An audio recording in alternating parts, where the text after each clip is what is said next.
So China's on target for its full-year growth numbers today, reporting third-quarter GDP coming in as expected at some 6.7%. Retail sales 10.7% year-on-year, and we saw an industrial production number coming in at 6.1%. That was short of the 6.4% forecasts. Michael Every joins us now. He's head of financial market research, Asia Pacific at Rabobank in Hong Kong. Michael, good to talk to you. Thanks indeed for joining us. What are your opening impressions for these numbers? Well, the market was looking at this figure to be a big draw, and I'm sorry to say, actually, it's a big bore.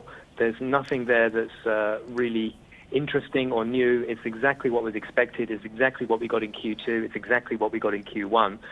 So, you can be an optimist and say, hey, China's growing steadily at 6.7%. What's there to worry about? But the fact is, we all know, even if the data doesn't show it, that it's being propped up by massive government borrowing, massive government spending, and the housing bubble. So you can't really look at that 6.7% figure and think that's good news in and of itself.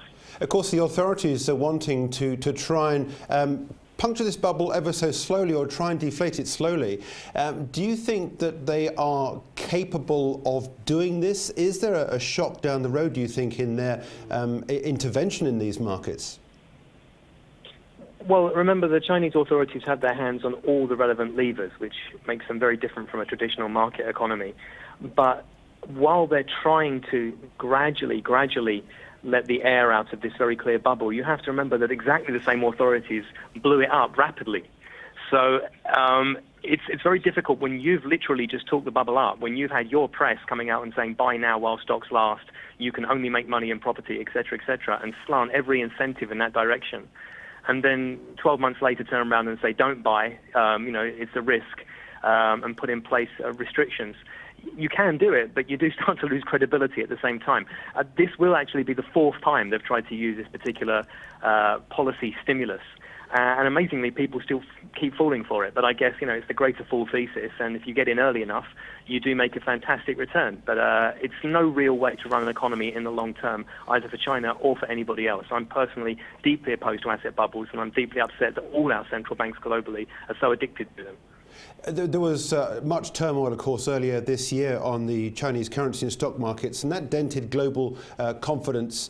Do you fear that there is something else piling up, or are you happy? Again, I suppose really going back to your last answer, as much as the authorities with hands on every lever they possibly can, I guess they've got full control. That being said, it did happen earlier this year. There was a worry about China. Do you see something happening again about this? Absolutely. I think it's just a question of when. Because really, if we're only focusing on the exchange rate front, let's forget about everything else.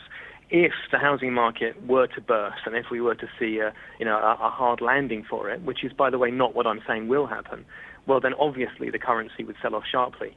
But if they try and basically print their way out of this, effectively bailing everybody out, making sure there's no downside for the housing market, as we've tried to do in other economies as well, of course, the monetization that will be required to do that, to make sure that no ship sinks, is also a negative for the currency, just as it has been in other countries that have done mega QE. So whichever way you slice it, definitely the Chinese currency will get significantly weaker going forward. It's just a question of whether it gradually loses altitude or whether it plummets. Okay, Michael, we'll leave it there. Thank you very much indeed for joining us.